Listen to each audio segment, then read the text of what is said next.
आतंक के विरुद्ध पूरी दुनिया में एक व्यापक मत बन चुका है। आतंक के गुनहगारों को सजा देने के लिए हर मोर्चे पर मजबूती के साथ हम आगे बढ़ रहे हैं।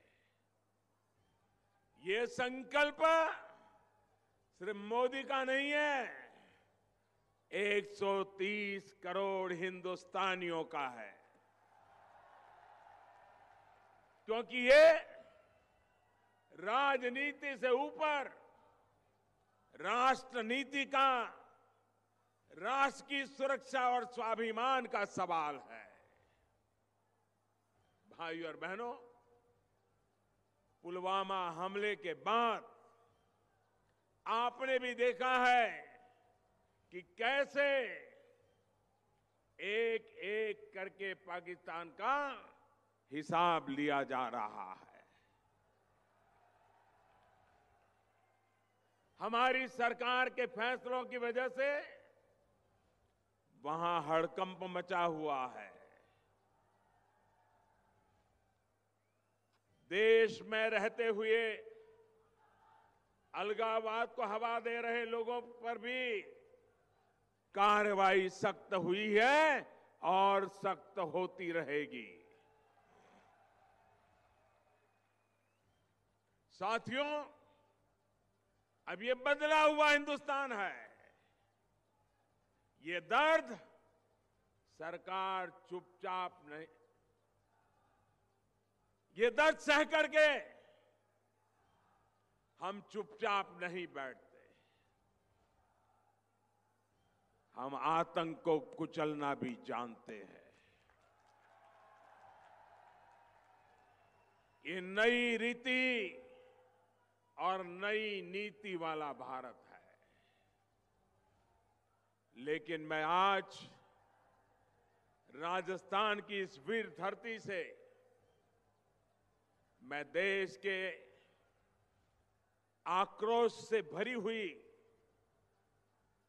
जनता को, विशेषकर युवाओं से भी कुछ आग्रह करना चाहता हूं। सेना को हमने पूरी तरह खुली छूट दे दी है।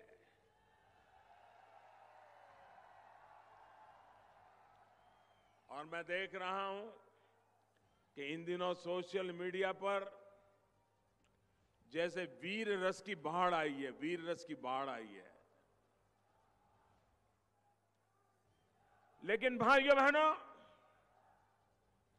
हमारी लड़ाई आतंकवाद के खिलाफ है, मानवता के दुश्मनों के खिलाफ है। हमारी लड़ाई कश्मीर के लिए है, कश्मीर के खिलाफ नहीं है। कश्मीरियों के खिलाफ नहीं है। पिछले दिनों कहां क्या हुआ, घटना छोटी थी कि बड़ी थी, कश्मीरी बच्चों के साथ हिंदुस्तान के किसी कोने में क्या हुआ क्या नहीं हुआ, मुद्दा ये नहीं है। इस देश में ऐसा होना नहीं चाहिए। कश्मीर का बच्चा बच्चा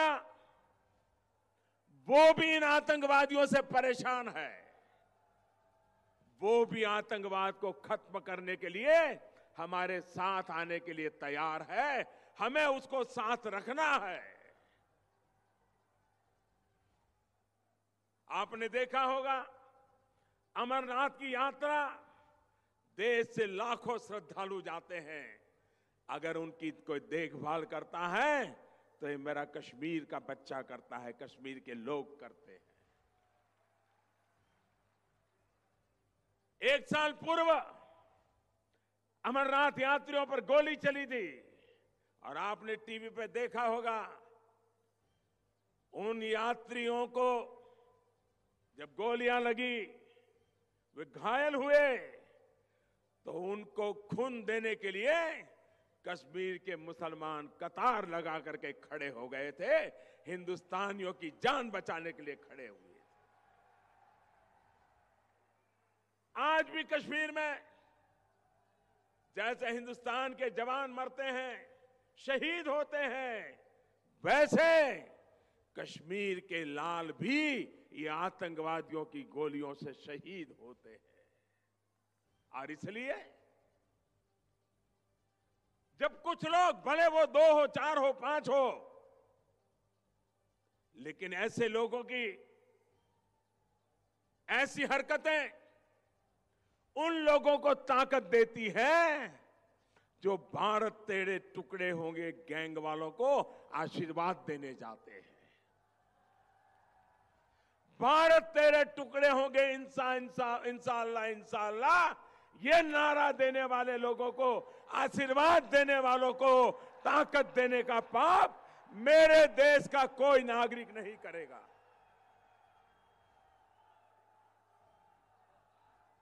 हिंदुस्तान के किसी भी कोने में मेरा कश्मीर का लाल, उसकी हिफाजत करना मेरे हिंदुस्तान के हर नागरिक का काम है।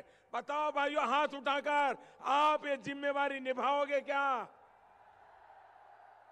मैं देश से अनुरोध करता हूं, हमारी लड़ाई आतंकवाद के खिलाफ है, मानवता के दुश्मन जो है उनके खिलाफ है। और मैं कश्मीर के मेरे भाइयों बहनों को भी विश्वास दिलाता हूं, 40 साल से आप भी आतंकवाद के भुक्तभोगी हो। 3 जिलों में कुछ मुट्ठी भर लोगों की पनाह से ये खेल चलता रहा है। चाहे जम्मू हो, लद्दाख हो, कश्मीर के और इलाके हो, वे आज भी शांति चाहते हैं। आप जानकर के हैरान हो जाओगे, कभी बहुत सी बातें मीडिया में सुनने को नहीं मिलती है।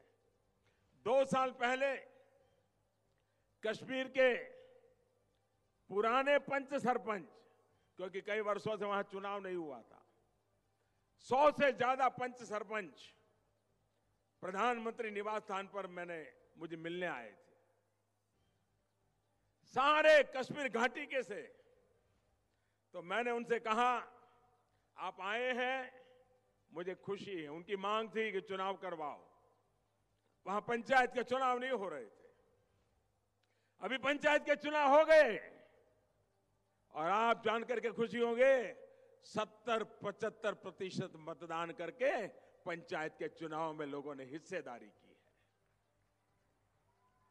भाइयों बहनों, उन सरपंचों से मैंने कहा था 2 साल पहले,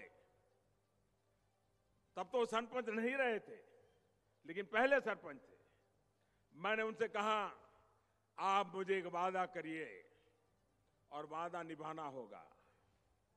तो मेरे कश्मीर घाटी के इन भाइयों बहनों ने मुझे कहा कि मोदी जी आप कहिए, हम अपना सर कटा देंगे लेकिन वादा नहीं तोड़ेंगे।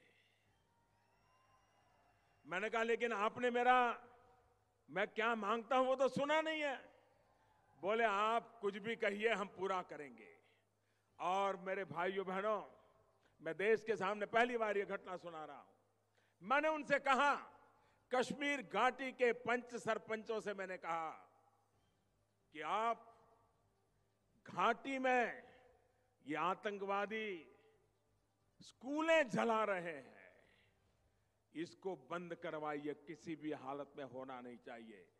सबके सब पंच सरपंच ने मुझे कहा कि मोदी जी, इसके बाद हम जान की बाजी लगा देंगे लेकिन आतंकवादियों को स्कूल जलाने नहीं देंगे।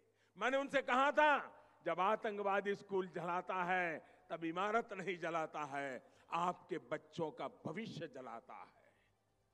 और आज मैं गर्व के साथ कहता हूं कि मेरे कश्मीर के घाटी के उस पंच सरपंचों ने आज 2 साल हो गए, एक भी स्कूल जलने नहीं दिया है। आतंकवादियों को पकड़वा दिया, आतंकवादियों की खबर पुलिस को दी, लेकिन स्कूल जलने नहीं दिया है। और इसलिए मेरे भाइयों बहनों,